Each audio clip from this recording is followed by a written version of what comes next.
రాజకంభేట అనేది ఏంటి, అసలు ఈ వర్డ్ ఉద్దేశం ఏంటి in the period of Satavahanas, particularly ఆర్థిక పరిస్థితులలో కనుక మనం గమనిస్తే, రాజకంభేట అంటే భూమి మొత్తం రాజుది కాదు, రాజుకి సపరేట్ భూమి ఉండింది.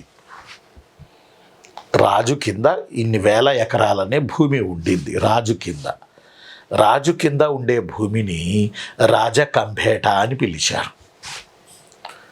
రాజుకి చెందిన భూమిని, ప్రజలకు కానీ రాజుకు చెందిన భూమిని రాజకంభేట అంటారు.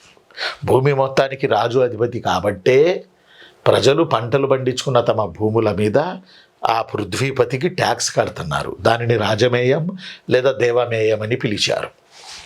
అర్థమైందా నాన్న? ఇక రాజకంభేట అంటే చక్రవర్తికి చెందిన భూములని సింపుల్గా మీరు చెప్పుకోవచ్చు. ఈ భూముల మీద శిస్తు ఉండదు, పన్ను ఉండదు. ఈ వచ్చే ప్రతి పైసా చక్రవర్తికి చెందుతుంది. చక్రవర్తి పరిపాలనకి, అతని యొక్క అంతఃపుర ఖర్చులకి, సౌకర్యాలకి, విలాసాలకి, గానా బజానాలకి, వాటన్నిటికీ ఈ భూముల నుంచి వెళ్ళే ఆదాయం, దెన్ వర్తక వాణిజ్యాల నుంచి వచ్చే ఆదాయం, దెన్ పన్నుల నుంచి వచ్చే ఆదాయం రాజు మెయింటెనెన్స్కి, రాజ్యం మెయింటెనెన్స్కి ఉపయోగపడేది. కాబట్టి వీఆర్ వెరీ క్లియర్, రాజకంభేట అనే వర్డ్ పర్టికులర్గా ఆకాశంలో ధ్రువ నక్షత్రం లాగా మెరుస్తూ ఉంటుంది శాతవాహనుల పీరియడ్లో.